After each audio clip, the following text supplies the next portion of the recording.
Bismillahirrahmanirrahim. Alhamdulillah. Wassalatu wassalamu ala Rasulillah Sayyidina Muhammad bin Abdullah wa ala alihi wa sahbihi wa man wala amma ba'du. Alhamdulillah.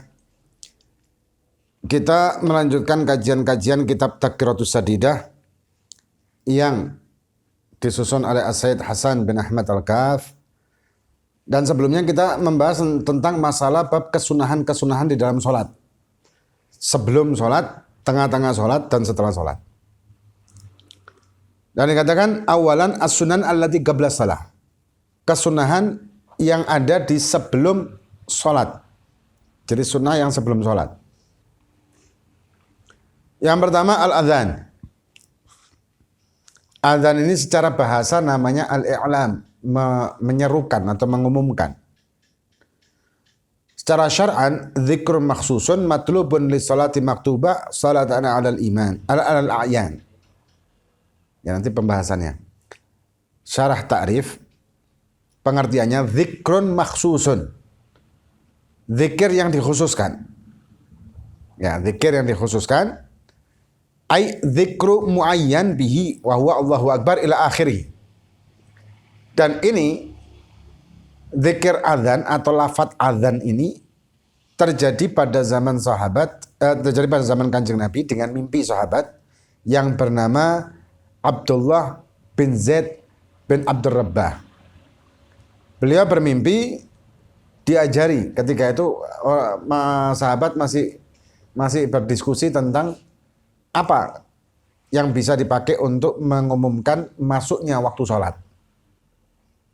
Akhirnya sahabat ini bermimpi, kemudian paginya ngomong sama Kanjeng Nabi. Dan Nabi mengatakan bahwa innaha la ru'ya haqqun. Ini adalah mimpi yang hak. Nah, ini adalah mimpi yang hak. Kemudian dikatakan, setelah itu Nabi menyuruh sahabat Bilal untuk adzan. Karena Bilal terkenal dengan suaranya yang enak. Kemudian matlubun li sholati maktubah. Jadi digunakan untuk sholat-sholat yang fardu. Jadi adzan ini diperuntukkan untuk menandakan sholat fardu. Kalau sunnah, sholat sunnah, fala yu'adzinu laha. Kalau sholat sunnah tidak sunnah untuk adzan. Seperti kayak sholat tarawih atau sholat witir berjamaah mungkin. Atau sholat Idul Adha, Idul Fitri itu tidak disunahkan adzan. Alal a'yan ay fardu ain. Ya, dalam arti salat yang fardu ain kharaja bi salatul janazah. Fahiya fardu kifayah fala yu'adzanu laha. Nah, kalau salat jenazah itu tidak pakai adzan. Salat jenazah itu tidak pakai adzan, hanya mengumumkan saja untuk salat atau salatul jami'ah atau kayak gimana, salatul jami'ah atau salatul janazah. Jadi si muadzinnya mengumumkan seperti itu aja. Kemudian fadlul adzan, keutamanya adzan kalau Allah Ta'ala wa man ahsanu qawlan mimman da'a ila Allahi wa 'amila salihan wa qala innani minal muslimin. Berkata Siti Aisyah radhiyallahu taala anha, ara hadhil aya nazalat fil muadzinin. Ayat ini diturunkan di surat Fussilat ayat 33 untuk orang-orang adzan atau tukang adzan, muadzin. Dan Nabi bersabda yughfaru lil mu'minin yughfaru lil muadzin muntaha adzanihi. Orang yang adzan, kata Nabi Muhammad sallallahu alaihi wasallam, diampuni oleh Allah Subhanahu wa taala setelah adzan selesai, diampuni oleh Allah dosanya. Wa yastaghfiru lahu kullu radbin wa yabisin. Dan memohonkan ampun kepada orang tersebut, muadzin ini tadi, setiap yang basah maupun yang kering di alam semesta ini.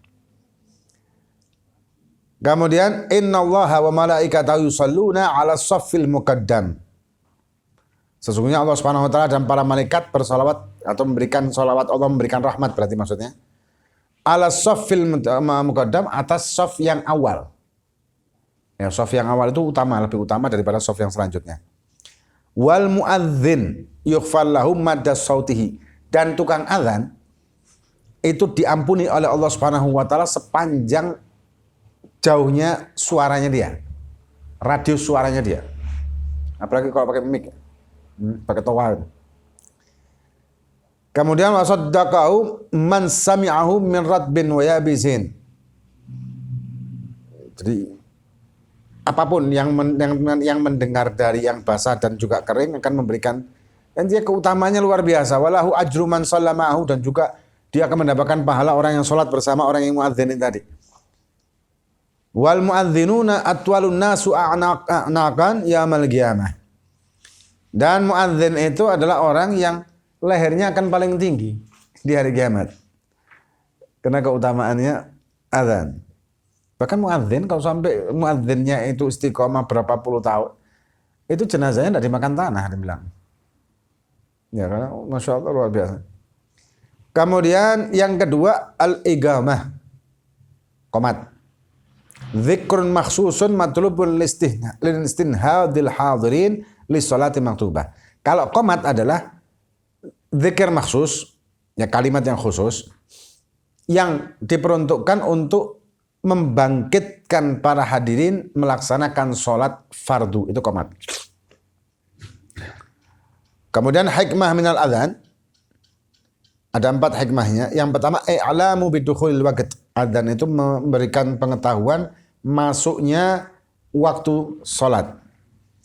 Yang kedua, ad-da'wah ilal jamaah, mengajak orang untuk sholat jamaah. Kemudian yang ketiga, al-i'lam bimaudi'il jamaah, mengumumkan atau memberikan tahu orang tempatnya sholat jamaah di mana atau masjid di mana. Yang keempat, idharu syiaril Islam, menunjukkan atau menampakkan syiar-syiar Islam. Itu hikmahnya azan. Kemudian mana yang lebih afdal antara azan dan imam? Dikatakan ayyuhumal afdal, al-azan am al-imamah? Azan apa jadi imam? Ternyata al-adhan wahdahu afdal minal imamah inda Imam Ar-Ramli. Wal adhan ma'al igamah afdal minal imam inda imamah inda Imam Ibn Hajar. Ya. Adhan itu lebih afdal dari imamam. Jadi imam sholat. Padahal imam sholat ini hukumnya fardu kifayah. Karena sholat jamaah itu hukumnya fardu kifayah, maka imam menjadi imam itu hukumnya fardu kifayah. Karena tanpa imam kan ada jamaah. Tapi azan yang hukumnya sunnah lebih afdal daripada imam yang hukumnya fardu.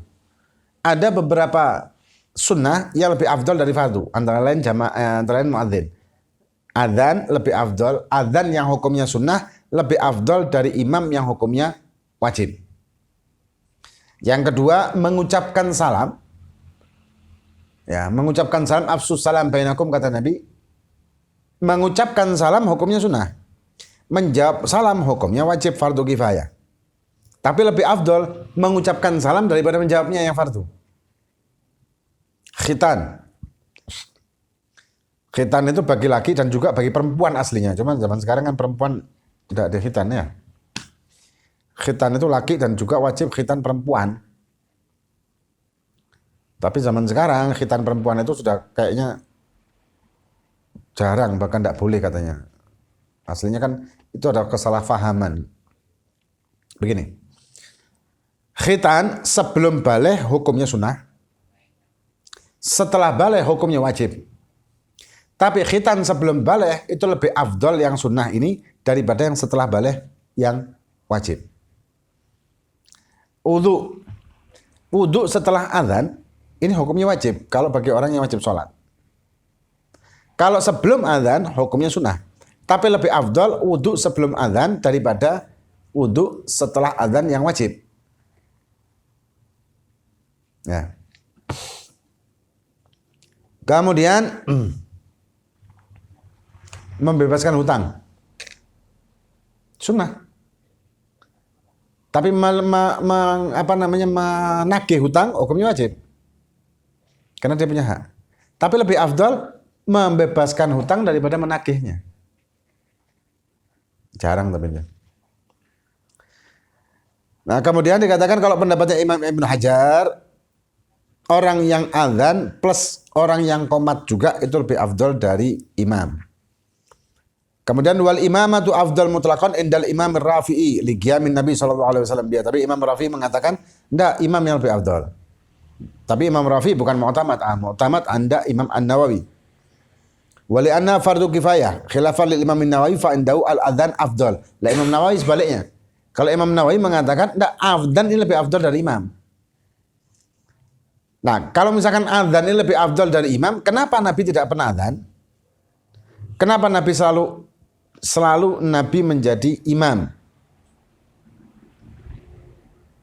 Karena kalau Nabi adzan, maka begitu mendengar Nabi menyatakan hayya 'alas shalah, siapapun yang mendengar dari sahabat itu wajib langsung sholat. Dimanapun dia berada. Karena perintah Nabi wajib langsung dilaksanakan. Ya, maka itu hikmahnya Nabi tidak adzan, tapi Nabi menjadi imam. Nah, kemudian aqsamu sholawat min jihatil adzan wal iqamah. Jadi sholat dari masalah adzan dan juga iqamah. Yang pertama, qismu yusannu fil adzan wal iqamah. Ada bagian yang disunahkan adzan dan juga disunahkan qomat. Wa huwal maktubat khams wal jum'ah, yaitu 5 waktu fardu dan juga sholat Jum'ah. Itu disunahkan untuk adzan plus qomat. Yang kedua, qismun yusannu fil iqamah dunal adzan. Ada bagian sholat yang disunahkan untuk qomat tapi tidak disunahkan adzan. Wa huwa idza jama'a baina sholataini, yaitu ketika kalau kita menjamak sholat, ya, jamak takdim atau takhir, sholat yang kedua ini tidak disunahkan adzan tapi qomat. Itu yang kedua. Misalkan sekarang sholat duhur nih. Sholat duhur jamak takdim sama asar. Setelah selesai sholat duhur, assalamualaikum, kan berdiri untuk sholat asar. Nah, ketika berdiri sholat asar, melakukan qomat kalau dia jamaah. Tidak pakai adzan gitu, tidak pakai adzan. Au qadha faraid mutawaliyah, atau menggodok sholat fardu. Ya, menggodok sholat fardu jamaah, kayak misalkan dilakukan ketika Jumat terakhir bulan Ramadan. Nah, itu setiap berdiri disunahkan untuk berdiri untuk melanjutkan untuk sholat godok yang satunya itu disunahkan untuk qomat aja, tapi tidak disunahkan adzan. Fauna yu'addil lil ula wa yuqimul kul. Ya. Jadi adzannya cuma yang di pertama aja, yang selanjutnya itu sholat selanjutnya disunahkan untuk qomat aja tanpa adzan. Kemudian yang ketiga, qismun yusannu fihi nida dunal adzan wal iqamah. Ada yang sholat ini cuman disunahkan untuk nida itu panggilan aja. Panggilan. Apa namanya kalau sholat tarawih? As-salatu tarawih rahimakumullah atau bagaimana? Ya macam-macam lah orang ya, daerah tertentu juga beda-beda kadang-kadang. Atau sholatu jenazah juga. Itu wa huwa fin nawafil allati tushra'u fihal jamaah. Salat sunnah yang disunahkan untuk jamaah. Seperti salat Id, kusuf, tarawih. Nah, fa yaqulu mathalan li salatul Id rahimakumullah. Kalau salat Id biasanya si muadzinnya mengatakan as-salatul Id atau salatul Id rahimakumullah atau salatut tarawih rahimakumullah atau apa gitu ya. Jadi salat sunnah yang disunahkan berjamaah. Ini disunahkan untuk qomat, untuk nida bukan qomat. Nah, kemudian yang keempat, qismun la yusannu fil adzan wala iqamah wala nida. Yang keempat adalah sholat yang tidak disunahkan sebelumnya itu adzan, tidak disunahkan qomat, tidak disunahkan untuk nida panggilan. Wa huwa fin nawafil allati la tusyra' fihal jamaah kadduha war rawatib. Sholat-sholat yang tidak disunahkan untuk berjamaah. Ya, sholat-sholat yang tidak disunahkan untuk berjamaah seperti sholat duha, sholat rawatib, dan sholat-sholat yang lain itu tidak disunahkan berjamaah, maka mau melakukannya tidak perlu 3 itu tadi. Tidak perlu adzan, tidak perlu qomat, tidak perlu nida panggilan. Nah, kemudian hukmul adzan wal iqamah, hukumnya adzan dan qomat ini huma sunnatani muakkadatani. Hukumnya sunnah muakkad, bukan wajib. Fil Jum'ah, di Jumatan, wal khamsil maktubat, dan 5 waktu. Wakila inal adzan fardu kifayah fil Jum'ah wa sunnah fil maktubat. Tapi ada pendapat yang mengatakan adzan itu kalau di Jumatan hukumnya fardu kifayah. Tapi kalau di yang lain selain Jumatan 5 waktu itu hukumnya sunnah muakkad. Ya, ini sedikit banyak tentang masalah adzan dan qomat yang nanti akan kita lanjutkan pembahasan tentang masalah syarat sahnya adzan dan qomat. Wallahu a'lam bishawab. Fatihah bin Allah fakina fi din wa man asafuna sallallahu alaihi wasallam. Al-Fatihah.